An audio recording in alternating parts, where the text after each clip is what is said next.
Hello and welcome back. With this video, we're going to go over how to get around in your cPanel, and we're going to do a one-click install of WordPress because I know you're all really excited to get under the hood and get started with building your site. So let's go on over to bluehost.com. I'm assuming that if you went through the last video that showed you how to purchase a domain and hosting, that you did it through Bluehost. Now, other hosting companies also use cPanel, so if you went with somebody else, this video may still be relevant to you if they're using cPanel. GoDaddy does not use cPanel. They use a completely different setup. I used to have hosting with them about a year ago, and I have since decided to move over to Bluehost.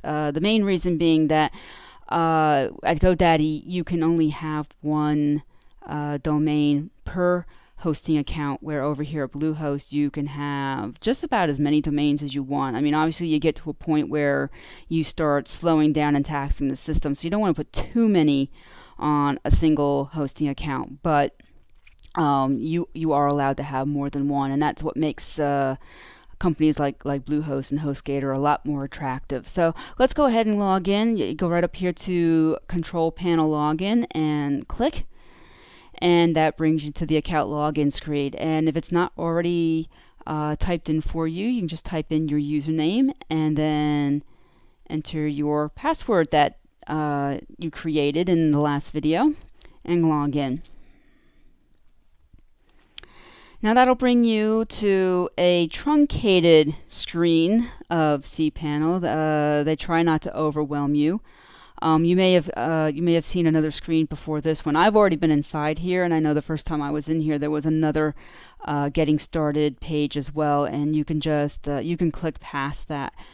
But the next time you log in, because you're relatively new to Bluehost and cPanel, at least that's their assumption, they do truncate things here, and they give you getting started how-to videos of their own, changing settings, setting up your email, which you can do, and where you can go over here to cPanel. They even have create website right here. So it gives you three options: WordPress, Mojo, or Weebly. We definitely want WordPress, so we're going to go down here and click on Use WordPress. So Mojo is checking out our account, and it's now asking, do you want to do a brand new install, or are you going to import an existing installation? Now, I'm assuming if you're with me, you're brand new and you're starting from scratch, so you don't have a previous website that you're moving over. So we're going to click on Start a Brand New Install. And now it's going to ask us, where do you want to put it? So, if we had 4 or 5 or more domain names on this single account, we would have to go in here and we'd have to say, okay, which one of these do we want to place the WordPress install in? This is a brand new account. You're watching how to start a website 2.0 be created right before your eyes. I mean, the site you're on now is being built, and you're going to see everything that I do and everything that I use to get it to where you see it at today. So need to choose, do we want the W's in front or don't we? And I kind of prefer to not have the W's, so I'm going to go with that option, and then it's asking you to check the domain, so we're going to click on that, and it is checking. So now the first thing it comes back with is, oops, it looks like something already exists there. And if I were to go over to the website and type in the domain name, what you would see is just a parked Bluehost page of generic information and various advertising, and it's basically the page that they put on every brand new site while it's waiting for you to come in and build something on it. So we don't have to worry about saying yes, we know. We can click the oops, and Now it's asking, okay, show advanced options, which if I open that up, it's going to give you the option to fill in your website name.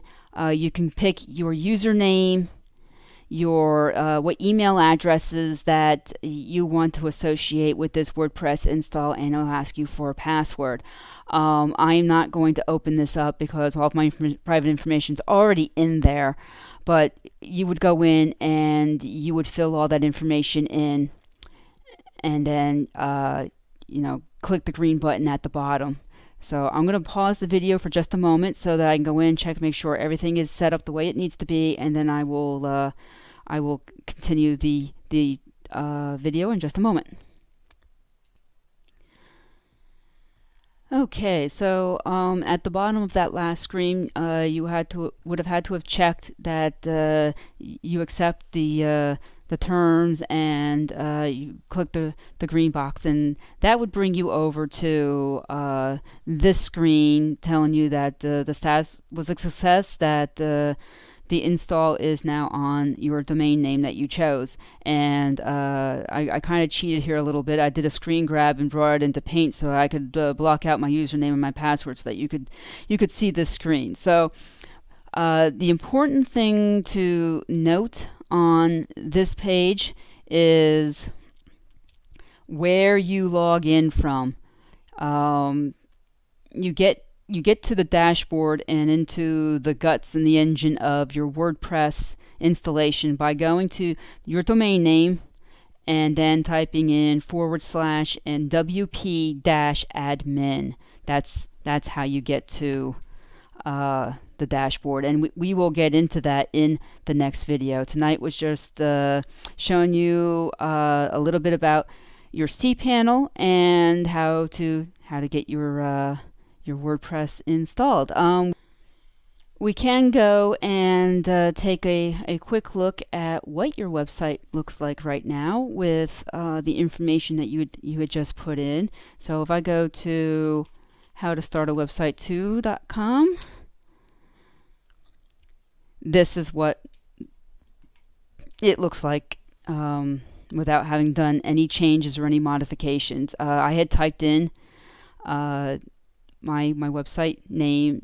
This is a tagline that you'll be able to change. They give you a single post already made and a sample page.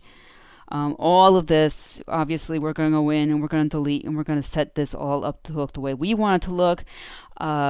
This design and decoration you see here is one of WordPress's generic themes, and we're going to choose our own and then make modifications to it so that the website looks the way we want it to look and set up to do the things that we need it to do.